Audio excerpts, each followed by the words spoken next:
Hello, welcome to the familycomputerclub.com. Today we learn how to use the range property in a macro to access cells, for example A3 and B3, to enter labels name and salary. So we go to Developer tab, and from the code group we select Visual Basic. In the menu bar we click on Insert, Module.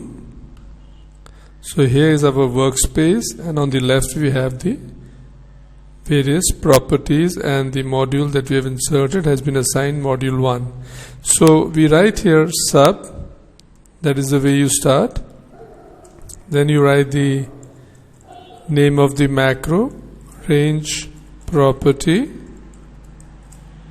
to access worksheet cells, okay, and then two brackets or parentheses. Press enter and automatically Visual Basic enters the word end sub or and the subroutine.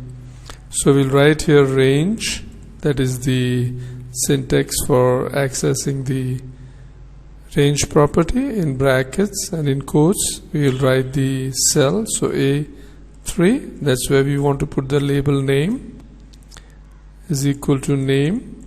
Because it is text, we enclose the word name in quotes. Then we write here range B3, that's where we want to put the label salary,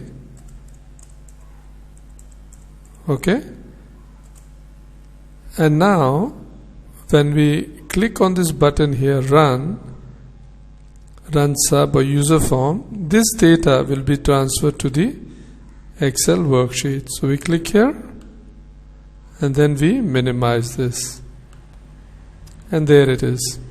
So we have now accessed these two cells using the range property in a macro. I hope you found this useful. Thanks for watching.